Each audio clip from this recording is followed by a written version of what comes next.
downtown Columbia. Securities and investment advisory services offered through Osaic Wealth Inc., member FINRA and SIPC. The Mid-State Classic is back in 2026. Head to Ridley Sports Complex for a full day of elite softball, hometown pride, and nonstop action. The Tennessee Lady Vols will take on the Austin Peay Governors in a can't-miss collegiate showdown. Plus, get ready to cheer as the Columbia Central Lady Lions take on the Spring Hill Lady Raiders, and the Columbia State Chargers go head-to-head with the Calhoun Warhawks. Tickets are just $10 and on sale now at columbiatn.gov. Get yours today before they're gone.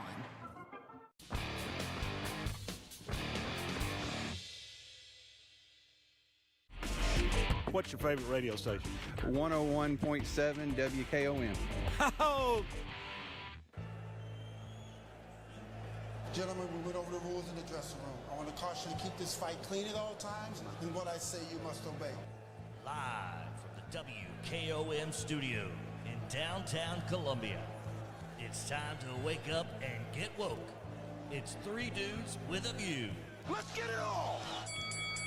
All right, good morning, everyone. This is Three Dudes with a View. I am Drake Pugh, substituting today for Delk Kennedy and Clayton Harris. Glad to be here this morning. Got a lot to talk about this morning. First off, we got here dude number one, Mr. Jim York. Good morning, Mr. York. Good morning, Drake. How you doing this morning? I'm good. How are you, sir? Good. Good. Son of Ron Hart, Jeb Hart. Good morning, Jeb. Good morning. And regular special guest dude, Mike Roden. Good morning, Mike. Hey, good morning, everybody. And Ron Hart should be here at some point, waiting on him. He'll be here soon. But, here he is now.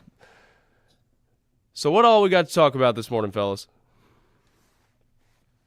Well, the big thing is the Supreme Court ruling on tariffs. Since we were here last on Thursday is the Supreme Court ruling on the tariffs. And the very mature response from the president on behalf, in light of losing that ruling. I'm kidding. He melted down like the spoiled little brat that he is. I mean, it's important to note, though, that it's not. I think it's a very fair ruling based on the structure of how that is. For anybody out there who isn't aware, that does not mean that he doesn't have the ability to do the tariffs under different statutes and different sections. It's the way to go about it. And for anybody who's stating, like, obviously he's going to throw a tantrum because that is kind of how he goes about things. But it does mean that he's following the law as it is. Like, you kind of test things and throw things out there. And it was, touchy as to whether or not it was real. Obviously, a 6-3 ruling does show that, they had a consensus on it, and I think the court did their job. But, I mean, the IEPA, they're not, there's a lot of confusion now that comes from that. And that's what I'm more interested in, is about, refunds, be it to the American consumer or to those who paid them externally. There'll potentially be a lot of lawsuits where we either, the people who paid to have it imported have to go and deal with that, because they're not automatic. They have to be legislated. So there's more to be done from that side. But what'll happen immediately is he'll go to Section 122 and a temporarily limited 15% tariff across the board, which he does have the power to do, which is 150 days. 150 days without congressional action. Correct. But and this has always been a mystery to me as to why he decided to go this route with emergency powers that he thought he had, the Supreme Court said he didn't have, that without going through Congress. He's got Congress. He's got a compliant House and Senate. True, he doesn't have a filibuster. Not on tariffs, so Mike. You got Massey and Senate Rand Paul and others that will break with him. Some free traders will break with him on that. So he doesn't have I don't think he could have won in the Congress. Not so much at the beginning of his term, which now, yes, I think he's got a lot of splits in the House delegation and in the Senate.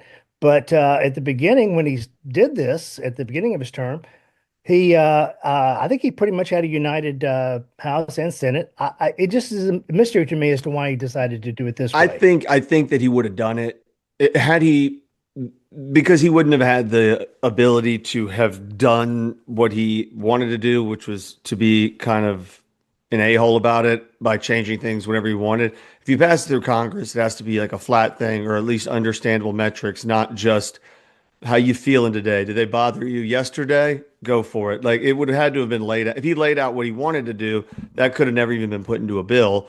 But if they laid out we'll do 15% or reciprocal or whatever it may be, that probably could have gotten passed. But I don't know if that was his intention. And there was a very strong consensus among the Nobel laureate type economist types, left wing types, that it would be very inflationary. It's proven not to be. I thought it'd be more inflationary, honestly, than I've been taught in school that, Smoot-Hartley and these old ways of doing things with tariffs, caused inflation. And so for some reason, I don't know why, this one did not.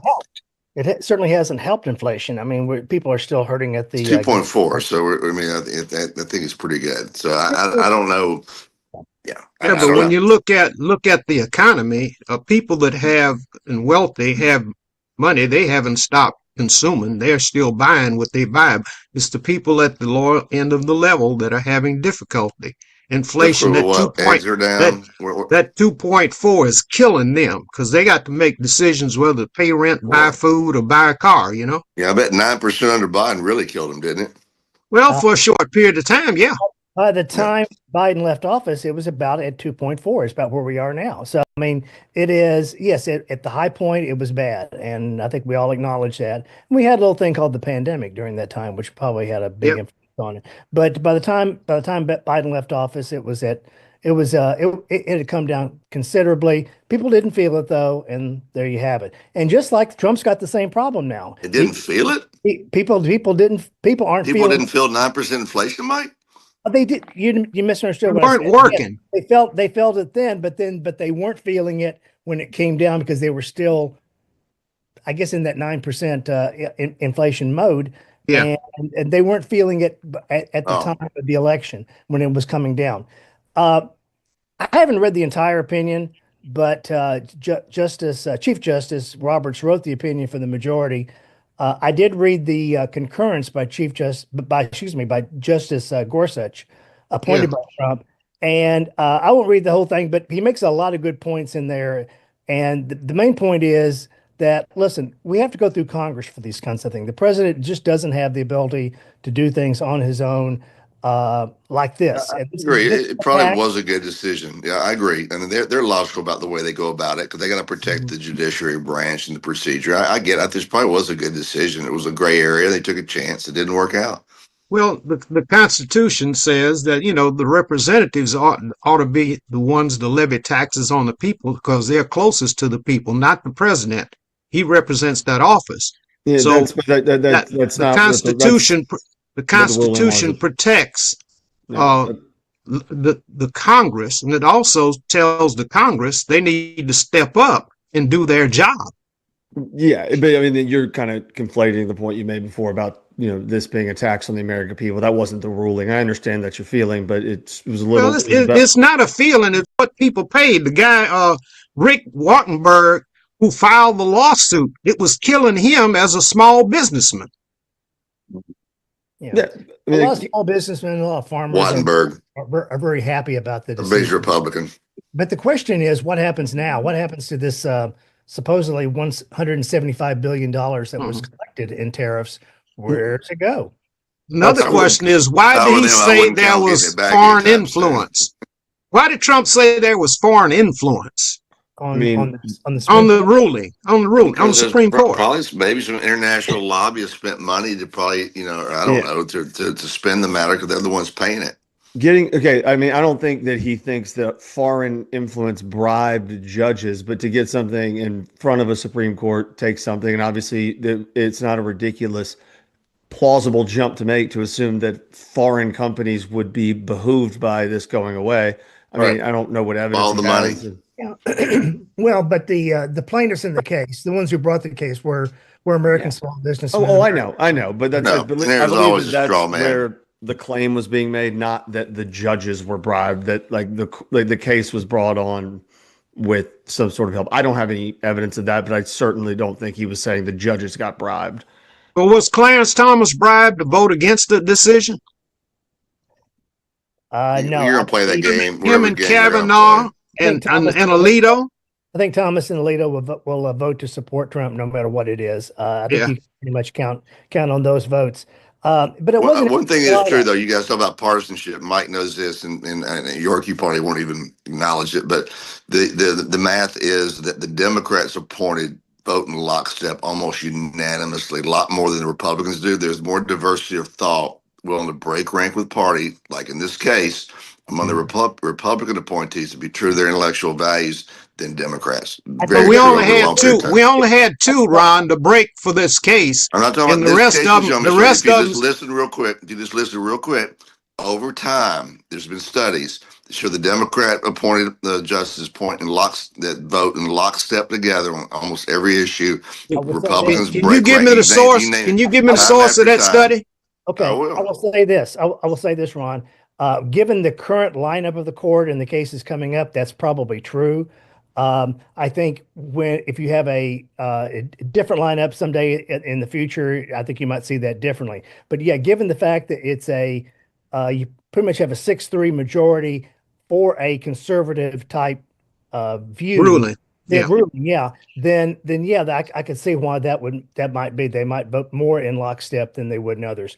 But as I said, you've got the Roberts has always been kind of a swing vote. He's conservative, but he'll be a swing vote if on the right case. And same thing with Amy Coney Barrett. Gorsuch surprised me a little bit. Yeah. If I were to pick which one of those between Kavanaugh and Gorsuch would have voted the other way, I think I would have probably have predicted Kavanaugh. So Gorsuch is a pleasant surprise on that. But if you would have told me who's going to vote against it and for Trump, I'd have gave you Clarence, Alito, and Kavanaugh. Definitely. Right off the bat. I mean, but then you give me something with, the women and men's sports thing from the ACLU. I know exactly who's going to vote for that. I mean, the line of questioning that happened through Ketanji Brown Jackson was one of the Mike, you listened. I'm sure you've listened to it. Like, it's not the most, from a lawyer's perspective, like those sort of questions and that sort of line of thinking is not really at the level of Supreme Court or mock court, really. What? Not at the level? Are you kidding? I don't recall. She does ask some silly questions. You're not even close, Jeb. You're not even close to her. She's a purple hat. She doesn't belong on the court. She's not very good. You're talking about, but I will say this: you can sometimes tell which way the courts are going, with the judges are going, by their questions at oral argument. But sometimes you can. A lot of times they'll just play devil's advocate and ask some questions that you think they're tipping their hand one way and they're really not. So it's a fool's bet to try to guess how judges are going to vote based on their questions at oral argument. It's about 50-50 chance on that. I don't know what specific questions you're talking about. It was several string lines of questioning that were very, very far afield from any legal. She was basically questioning a legal theory. She couldn't define a woman during her appointment hearings. And it was a portion of that. Was a stupid question. That's kind of a gotcha question because you know where it's coming from. Of course. But answer it. Why should she answer it when the person that's supposed to be asking it is a woman? Okay, that's stupid too. I can tell you how I would have answered it. Yes, there were male and female, but there are a relatively small subset of people who have a fluid gender identity, and we should respect those people.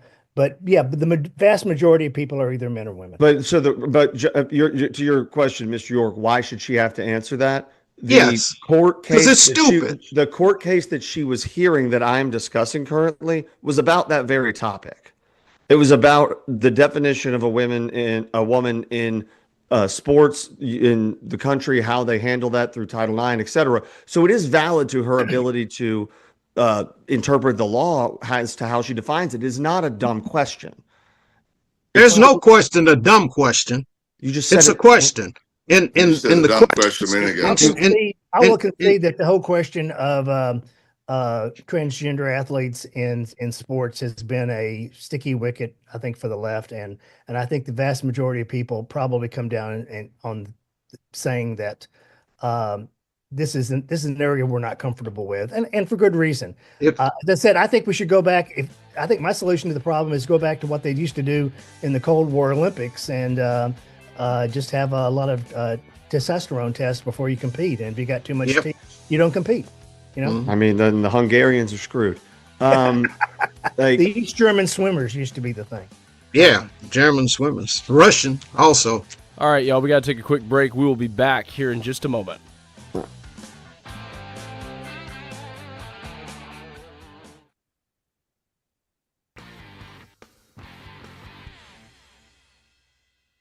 We are going to break. This is the greatest radio station, the most highly respected radio station in southern Middle Tennessee. We love it.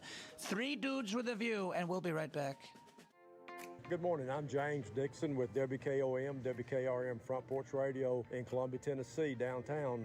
We are out here on historic West 7th Street, and I'm talking to Bobby Hall at one of our favorite grocery stores, Foodland in Columbia, Tennessee. Bobby, tell us what's cooking today at Foodland. We got T-bone steaks, $5.99 a pound. Fresh drumsticks and thighs, $1.49 a pound. Boston butt pork roast, $1.88 a pound. Bar-ass bologna, 88 cents a package. Cabbage, 49 cents a pound. Red or gold potatoes, 5-pound bag, $2.99. Hunt's pasta sauce, 99 cents a can. Niagara drinking water, 3 for $9. White lily flour and cornmeal, $2.99. Top round roast, $6.49 a pound. And bar-ass hot dogs, 5 for $5. Wow, Bobby, that is some bargains. Again, you guys that's looking for a new grocery store or a grocery store that you can come into where it's clean and friendly, come on down here to Foodland on West 7th Street in Columbia, Tennessee. And Bobby, thank you for all you do for the radio station. Thank you and God bless.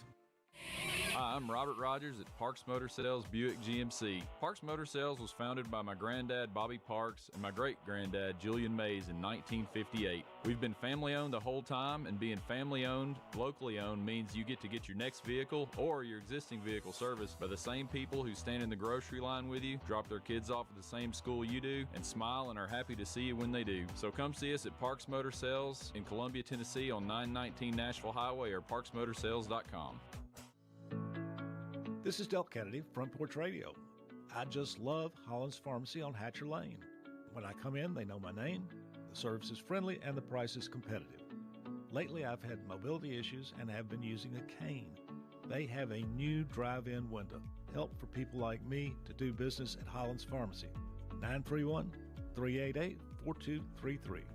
931-388-4233. Hi, Terry Tillis again, and yes, the story continues. Today, as a proud family-owned and operated business, Tillis Jewelry continues to honor that legacy. Nestled in the heart of Columbia, we offer fine jewelry, personalized service in a steeped setting of history. Each piece tells a story and every story shines. Visit us at 105 West 7th Street, where timeless elegance meets Tennessee heritage. You're not just a homeowner, you're also an ice maker that didn't read the job description owner. Fortunately, you've got heating and cooling built and tested to keep going. American Standard Heating and Air Conditioning, built to a higher standard.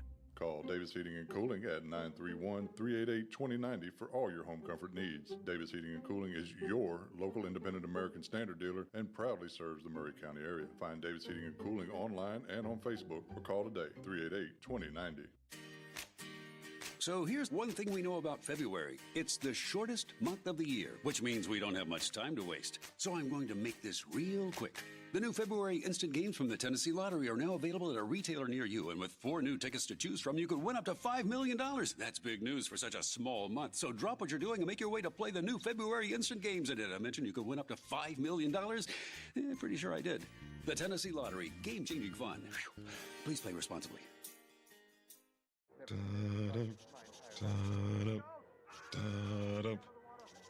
Hun, I get it. You like humming a little theme music while you play Frenzy Instant Games. Can you just wait for the next commercial?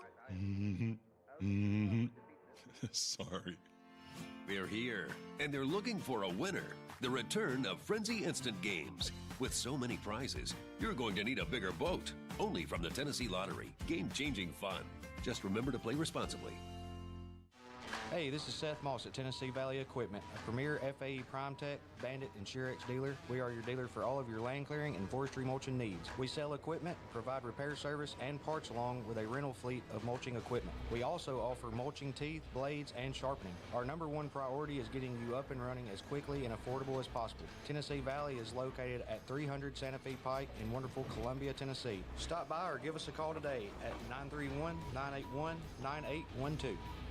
Hi, I'm Morgan Luck, a local licensed insurance agent with Health Markets Insurance Agency in Columbia, Tennessee. Turning 65 and choosing the right Medicare plan for you can be confusing. Let me help you find a plan that best fits your needs and budget. Call 615-586-9906 to speak with a licensed insurance agent for a free appointment, virtually by phone or in person, to review your specific needs and help find a plan that's right for you. Health Markets Insurance Agency Incorporated is licensed as an insurance agency nationwide except in Massachusetts. Service and product availability may vary by state. Agents may be compensated based on enrollment. No obligation to enroll.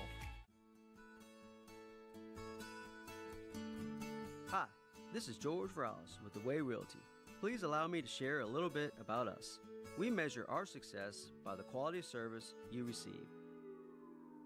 We provide many ways to help you get the most when selling your house, like home staging, landscaping, repairs, professional pictures, and aggressive marketing.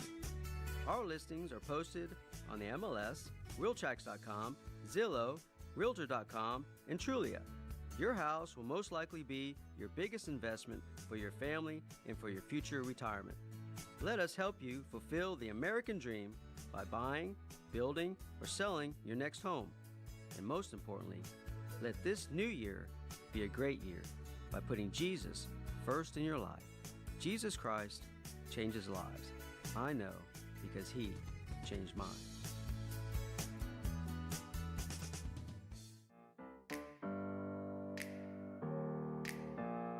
Hey guys, it's Debbie Matthews. Just wanted to remind you, I have the best radio show that airs every weekend right here on WKOM 101.7.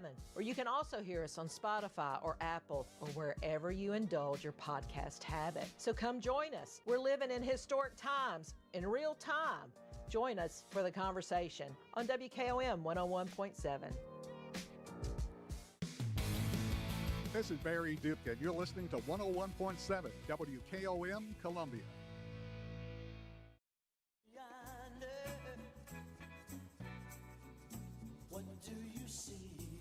And welcome back to Three Dudes with a View. I am Drake Pugh, substituting for Delk Kennedy and Clayton Harris today. Favorite son, native son of Columbia, 1977 graduate of Columbia Central High School, and dude number 2, Ron Hart. Good morning, Ron. Good morning. I just emailed you the article from USA Today, very liberal publication. The title of the article in USA Today: Liberal Supreme Court justices vote in lockstep, not the conservative justices. All and right. It talks about how many times it happened, 60, it goes through the rulings, et cetera. So for the first time ever, if you read something like that, you'll learn that liberals vote together more often than conservatives on the court. All right. Dude number 1, Mr. Jim York. Good morning, Mr. York. Good morning, Drake. Good morning, everybody. Good morning. Well, at least they're doing something together, huh, Ron? There you go. You're wrong again. Yeah. And I think the difference is the intellectual honesty of conservatives. Because we split among libertarian thinking, the pro-life, pro-choice thinking. There's a lot more diversity of opinion within the Republican Party, which is harder to hold it together. You guys got one faction. You do what you're told. You vote together. Woman's not a woman. You can't define a woman. You're not allowed. No. You're wrong. You guys have very little. Y'all are so clannish. It's pathetic. And I think let's put a pin in You're a that. liar. We'll do I that. think if you I think it's the issue anybody with any Let's- common sense can look at Mr. York and know that the Republicans can break rank more than a lot more Let's on different issues. do the introductions, put a pin in that, because I do think that does dovetail in with another conversation we were having. Everybody knows who we are. All right, we're here. Jeb's here, Mike's here. Actually, my name is Go John Barron, and I called in to complain about the Supreme Court decision. Well, no. So the point being about Roe. about breaking ranks and the ability to do that. There's the idea that the concept of an open tent party, as it has historically been, has shifted, because it used to be that it was room for everybody, it was there for everybody. Then it got so open that you had to agree with everybody in it. It was, are you for gay marriage? Yes. All right, welcome in. Are you for this? Yes. Do you think women should be playing in men's sports or men should be? You're like, then get out. We hate you. You're not like. It got too far on that regard, which is why, Mike, you stated that the "what is a woman" was a gotcha question. The fact that merely the fact that that is a gotcha question kind of says enough about the structure of the party in and of itself. Yeah. Well, as I said, I think the left kind of sort of backed into that issue on sports. I think they wanted to show support for transgender people, which I think is a good thing. We should have respect for all people. You want to back into that one? You know what I'm saying? Perhaps that was the wrong choice of words. But my point is, I think when it came to transgenders in sports, I think that there were a lot of different issues that sort of distinguished that one. And I think the knee-jerk reaction was we're going to support transgender people no matter what they do. And I think that deserves some more thought. But Mike, there's a bill on the House floor right now called marriage recognition that's refusing to recognize same-sex marriages. So if Bessett and his husband comes here to the state of Tennessee and tries to get a motel room, he may not be allowed. Change the subject a little bit, yeah. Yeah, but first, I don't think it's going to pass. But secondly, the fact that it's coming up again, I think that's sort of a knee-jerk reaction on the part. And it also shows the chasm in the party, right? It shows that makes our point that the Republicans have this gays shouldn't get married group, and the rest of us libertarians say that. I was before gay marriage before Obama or Clinton was. And I respect that, Ron. I understand that you're. Why don't they get to be miserable too? But I think the two state legislators who are proposing this, I think it's just sort of a own the libs type of thing. I don't know that they really to be miserable too. Yeah, I mean, I've always, as the libertarian, I would like gay married couples to defend their, weed plants with their guns. Right. And the other thing, the first lesbian couple that it was very ceremonial. The first lesbian couple got married in Massachusetts. I think like 15 or 20 years ago. It was a big deal. That was Massachusetts was the first to do it. As I remember, I wrote about it, and I remember saying they actually got divorced a year later. The lesbian couple did, citing irreconcilable similarities. And well, people just leave people alone. That's my position. That's the libertarian standpoint. It's going to be struck down by the courts. I mean, it's going nowhere, but it's kind of a performative statement on their part. Yeah, and so like our ability to say that that's performative and stupid, and I morally disagree with it and genuinely don't care, is kind of the statement about the ability to have fractional factions within a party that can still function towards an overall goal. Yeah, I think the ideological that's a known fact. Both parties has got factions. Yeah, but the Republicans stick lockstep and they get their talking points from Mar-a-Lago and they don't change. Yeah, Mr. York, not true. Just demonstrably not true. You guys say the exact same thing about everything Schumer tells you to say.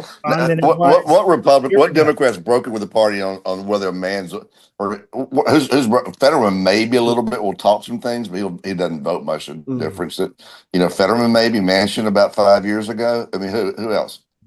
But the idea that you're talking about, they get their talking points from Mar-a-Lago. They have a general idea, and they're allowed. Many of them do go away from them. When you talk about talking points, and you want to talk about the Democratic Party, it is word for word from some think tank that the day after something. Jim Crow 2.0. Jim Crow 2.0. That's the democracy, and we realize we haven't really talked much about Palestine recently, and that was a big deal. And now it's ICE, and then Gestapo, and then you go into sharp like. The simplest one would be sharp as attack. That is not a word people use with like that, a turn of phrase that people use regularly. Not enough to be something that like they have this idea that like everybody came up with this like nationwide epiphany that this is the turn of phrase that makes the most sense. No, it's handed down on a card. You saw the card that was handed out to reporters about Kamala Harris. When like the little thing that was like the border czar was not a real title. Are you familiar, either of y'all, with what I'm talking about? I have no idea. They don't watch Fox We've News. used the term czar since I think maybe the Nixon administration. I think. Yeah, but I think what he's talking about, guys, and I know you don't watch that czar. this. I mean, I never really liked the term, but it's been around since the. But what I'm talking about is there was a card. It was maybe a little bit bigger than like a bookmarker. It was kind of like a leaflet thing, and it just had questions you can't ask or talking points to say that they gave out to Democratic senators and congressmen that was to refute the idea that she was the border czar. Her job was to the origins of like all these talking points were disseminated, and they had the physical card, and there were pictures with them holding. You know why I say the Republicans are lockstep? Because in these recent hearings, I watch a lot of hearings, and the question comes up: did Joe Biden win the 2020 election? And none of the officials that I've seen in those hearings were willing to say Joe Biden won the election. They come up with all kind of excuses not to say that. So they are going by what they were told to say and deviate. We don't know yet. Look, we don't know. Let me say this. I think a year ago, the Republicans were more in lockstep with each other than they are today. And I think probably a year ago, maybe a year and a half ago during the 2024 campaign, unfortunately, the Democrats had more factions and more of a split, but and mostly on the Palestinian issue than they do today. I think the times often will make the difference on these kinds of things as to whether or not you have factions and splits, because what is immediately before us at the time, that may either unite us or divide us. And I think that's what we're seeing. I think that's what they do on conservative media right that now. you guys don't rarely watch. What they do, Mike and Jim, on conservative media that you guys, I'm sure, never watched, is they'll show like a talking point. Jim Crow 2.0 is your most recent one. Gestapo or not. They'll show Hakeem Jeffries, and then they'll go down the list. Nancy Pelosi, shoot, they all say the same odd word. It's not like they independently came up with that word. They are really good at. I think both parties do that. You guys are good at staying together. You guys are good in lockstep. I mean, you got Nancy Pelosi particularly held your party together very well. Well, there's a giant difference. There's a giant difference, though, between being in lockstep ideologically and reading from a script and being part of a play. And you could tell that so very clearly in Kamala Harris's presidential run. She didn't know what she was or wasn't allowed to say. She didn't know what she was or wasn't allowed. So because like AOC the other day when she was asking about Taiwan, is she locked up on Taiwan because she wasn't really sure where you guys were, whether we would defend Taiwan or not. Look at that clip. I'm sure you haven't seen that one. Well, if you got Trump as a president, if you got Trump as a president, you'd be reluctant to say you'd defend Taiwan anyway. I think that was not a good moment for AOC. I have seen the clip. It wasn't her best moment, but she's learning. I will say this about AOC.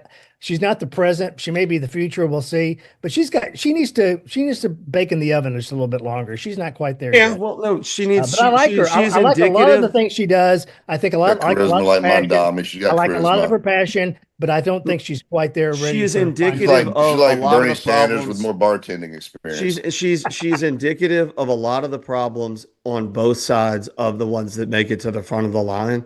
It's not the legislators, the people that do the hard work, that do the things that are. She is flashy on the internet, makes bald claims. The same reason that even before the about face or anything else, I'm not a fan of Marjorie Taylor Greene for the same reason of how she came on, how she did. I don't think that is legislation. I don't think that is productive. Yeah, that's the model that gets you attention. Trump was a master of it, right? And that's the problem. That's a media thing. And if you're flashy and outspoken and a little bit controversial, you're going to get in the media more, and that's going to increase your profile. AOC is very popular among young people, though. Yeah, she's very popular because young people I say are she dumb. may be the future.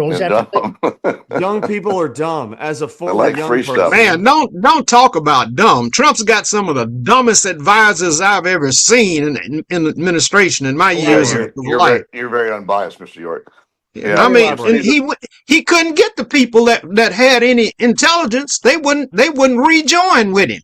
Not true. Especially Mike Pence. Mike Pence wouldn't rejoin with it. When we talk about Kash Patel at the Olympics, I mean, what was he doing there? Supposedly, spending tax dollars. The cover story is that he went to the Olympics because he was going to meet with have security consultations with European counterparts. I guess that couldn't be done by a Zoom call. I don't know, but he flew all the way there. When Comey got fired, Mike, he flew a Gulfstream jet across the country. James Comey, when he got fired from FBI, flew a Jetstream jet across the country to LA to recruit FBI agents, which has like 30 applicants for every one position. You tell me that wasn't wasting money? That was a bad. I don't know. Maybe that. Now was let's go back. We talked about this. We talked about I'm this not really exact interested thing. in whataboutism today. I want to know why Kash Patel took this particular. This isn't what about it. If it was to in fact meet with these people for whatever reason that may be about in our script. I mean, the FBI does do enforcement overseas. We pick people up, we enforce warrants, we do things like that. There's a very good chance I agree, that. though. I mean, I agree. if That I was, sounds like somebody take his girlfriend to. I mean, if I was on, So he's in the locker room with the hockey players, right? They invited him in there, and that kind of rule. Congratulations to the U.S. team. That was great. That was a great. That's my open in my next show's about that. But like, I tell you one thing: if Kash Patel takes his head too high profile, Trump will chop it off. Trump doesn't like anybody, jumping out. That supersedes him. You're right. Say that.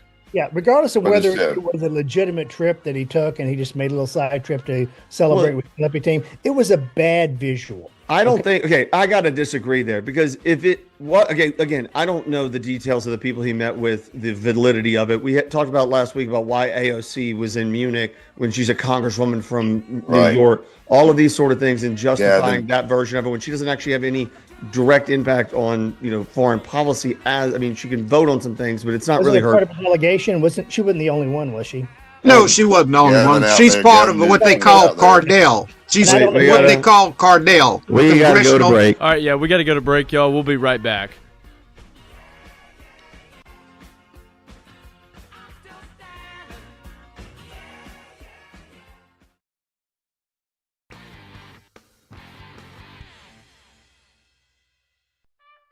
We are going to break at WKOM. This is the greatest radio station, the most highly respected radio station in southern Middle Tennessee. We love it.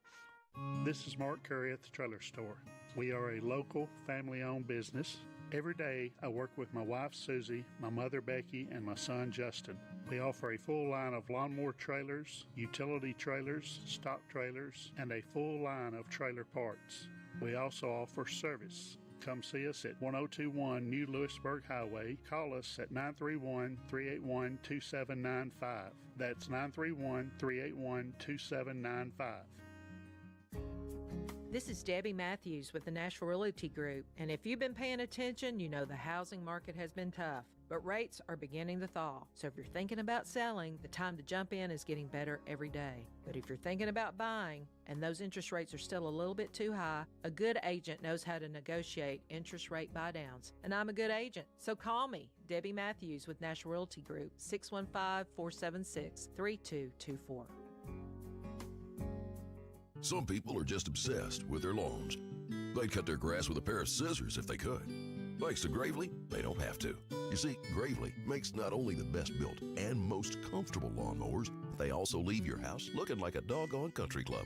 So whether you're a commercial landscaper wanting the best or just a perfectionist homeowner, you can't do better than a Gravely. See our full line of Gravely products at Murray County Equipment, 1075 North James Campbell Boulevard in Columbia, Tennessee, or check us out on Facebook. Hello, my name is Zach Maddox. I'm a proud third-generation owner-operator of Columbia Paint and Wallcover, founded by my grandfather, Ralph Maddox, in 1946. Now I am honored to continue the legacy as owner-operator today. We offer a variety of paint and wallcovering products, but our passion is customer service. We can offer many personalized services and can come out to your house or business if needed. Visit us at our store downtown Columbia at 1114 Carmack Boulevard or online at paintcolumbia.com. No one wants to deal with a plumbing, electrical, or HVAC emergency. It's even worse when you're not sure what it'll cost, when it'll get fixed, or if someone's just selling you something. When you call Hiller, you can trust our experts to actually solve your home's problems quickly. And with true transparency pricing, you know the price you're told is the price you'll actually pay. Book online now at happyhiller.com. Happy you'll be, or the service is free. Call the Happy Face Truck today. Do you have trees that need trimming or removed? You have stumps that you want grounded? A1 Tree Trimming and Removal is a family-owned and operated business local to Columbia and Lewisburg. They also service surrounding Middle Tennessee. We are licensed and insured and provide free estimates. No job is too big, no tree is too small. Give old Luke a call or text Luke at 931-359-3113. Or you can check them out on Facebook and tell A1 Tree Removal that you heard this ad on the radio. If you love America, then you will love A1 Tree Removal. Hi, I'm Kelly Dobson, owner of Caring Hearts Home Healthcare here in Columbia. For 20 years, we've helped seniors live safely and comfortably at home, right where they belong. We're local, we're hands-on, and we're proud to be voted Best of Maury County for in-home care. Whether it's 1 day a week or 7 days a week, Caring Hearts is here for your family, just like we've been for hundreds of others. Call us today at 931-381-5470 or visit us online or come see us in person at 1121 Trotwood Avenue, Suite 2 here in Columbia. Farmer Johnny here, Taylor Family Farm. I want to give y'all a little look-see. We raise 100% non-GMO, grass-fed beef, pasture chicken, and pork on our family farm. Everything that we grow is raised with love and care to ensure the highest quality and nutrition for our family and customers. You can shop online at TaylorFamilyFarmTN.com or visit our farm store in person at Etheridge, Tennessee at 301 Dave Reisner Road. That's TaylorFamilyFarmTN.com for more information. I'm Thomas Burns with Workout Anytime 24/7 Columbia and Franklin. Are you ready to train with confidence? Well, Ramp delivers 100% custom-built workouts with our certified personal trainers and has custom nutrition plans built for your goals. No matter your experience level, let's break through those plateaus. Let's see those results. Let's start today at workoutanytime.com/Columbia or call 931-325-9823. Don't forget, Workout Anytime 24/7 wants to ramp you up.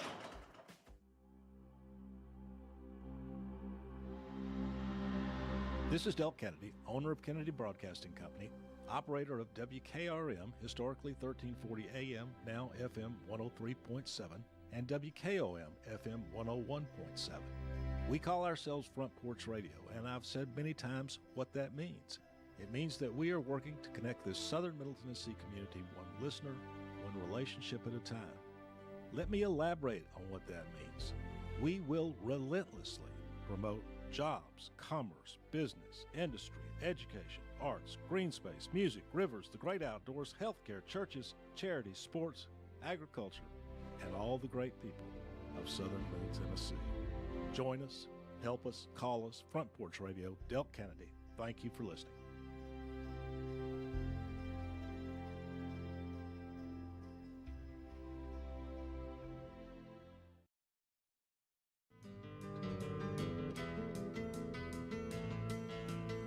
And welcome back to Three Dudes with a View. I am Drake Pugh, substituting for Delk Kennedy and Clayton Harris. Dude number 2, favorite son, native son of Columbia, Ron Hart. Good morning, Ron. Hey, good morning. Dude number 1, Mr. Jim York. Good morning, Mr. York. Good morning, Drake. Good morning, everybody. Hey, Ron, why the state of Tennessee keeps wanting to display the 10 Commandments in public schools when a lot of people don't even go to church? And I wonder if they're gonna put Sharia law in the Quran in the schools also for display.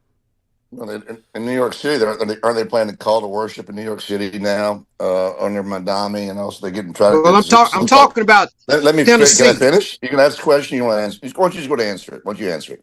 Well, I'm talking about Tennessee. Don't go off on New York. Let him finish. I'm asking you about Tennessee. You go answer it. You go answer it. I'll be quiet. You go answer. You answer. The question might be Tennessee based. Question and you answer it. Go ahead.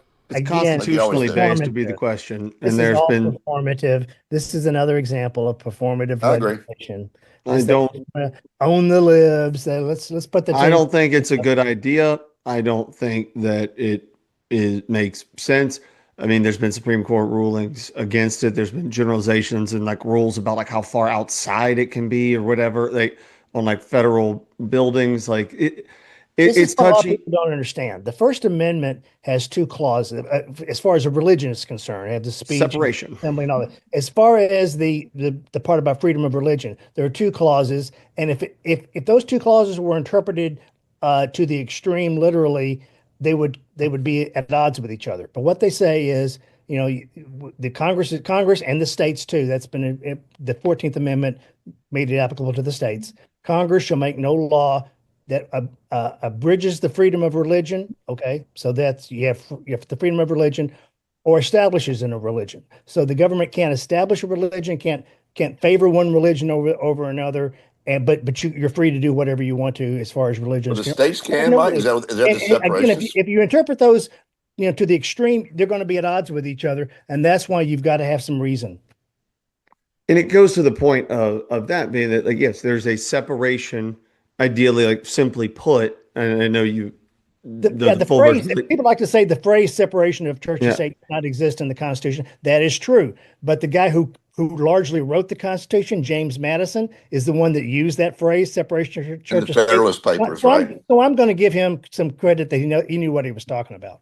Yeah. And I agree. They were escaping the Church of England, right? So they all wanted to pray. All the pilgrims were all almost religious zealots who came here, just kind of almost odd by religious standards. They didn't want to do the same thing that the Church of England made them do. Quakers, Protestants, Catholics. Listening to the podcast, The Rest is History, which I recommend, two British guys who talk about history, the Church of England and religion, the Catholic Church and the Church of England, the Henry VIII, and all of that stuff, it is just seeped into that history. And I think that's what the founders wanted to avoid, the bloodshed that had soaked the fields of a European soil for generations. I think that was the like the Inquisition, the Crusades, etc. Over France was largely Catholic, and the religion drove all the wars. It drove the Muslims in a lot of wars as well. It's part and parcel of their religion. They're the ones probably who need to be the most careful in America. If you read the Quran to this, it pretty much says make the whole world a Quran. I mean, a Muslim.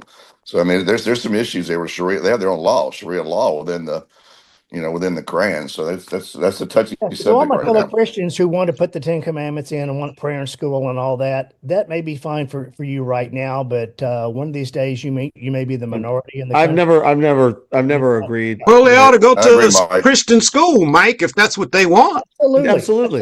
And church. I've sent my kids to public school. I've sent my kids to a private David Lipscomb, a private Christian school. I've done both, and they both have their values. They both have their pluses and minuses. But if that's really important to you, then you have the option of private. But a public school should be religion neutral. Correct. Yeah, for everybody. And ideology neutral too, which is not. Yeah, and I think those are the 2 points there. I absolutely agree. It should be completely religiously neutral.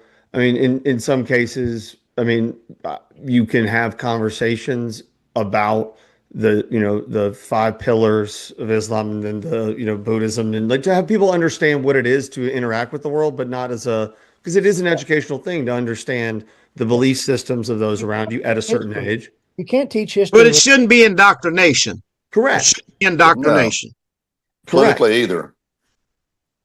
Well, you keep saying that, Ron, but people have their own private political. People have all their private ideologies. They don't necessarily teach that in the classroom.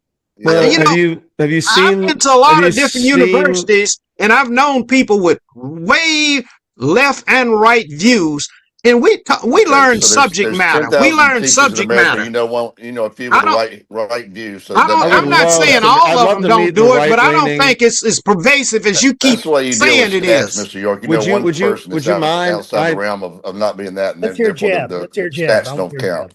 I like I said, I host a show. It's after this. If you could track down the very right-leaning university professor, I'd love to speak with him on the show. Feel free to give him. Isn't Saul a professor? He's right-wing leaning, isn't he? Saul. He's one of them. Saul. It's Thomas Saul. It's kind of like Thomas Saul. He wasn't. No, he was a think tank, Hoover think tank.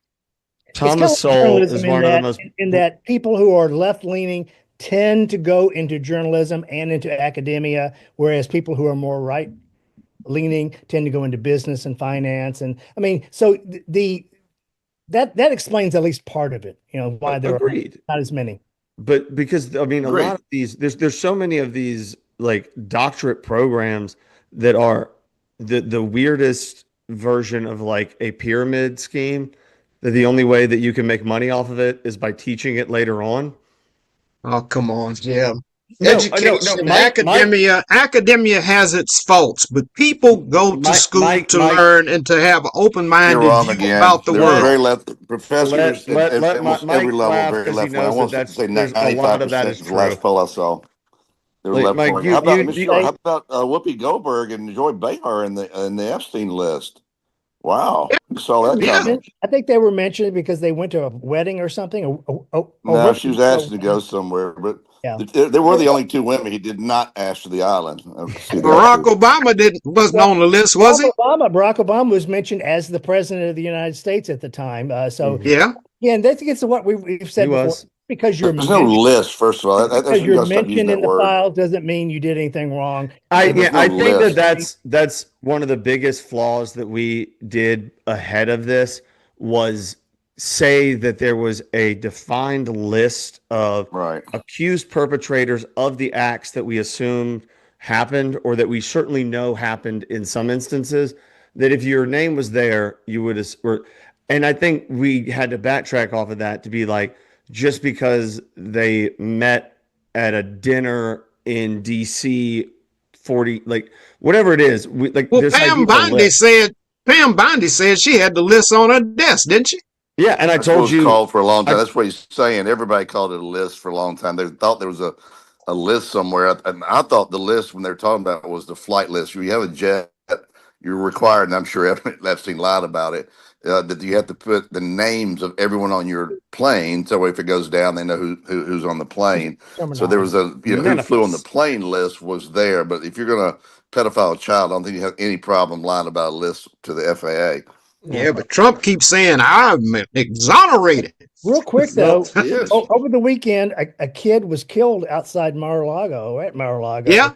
Because he comes from a family of Trump supporters, and I think he himself had voted for Trump, but he was very, very upset about the Epstein situation, and that's why he kind of went off and went crazy. He had a gun.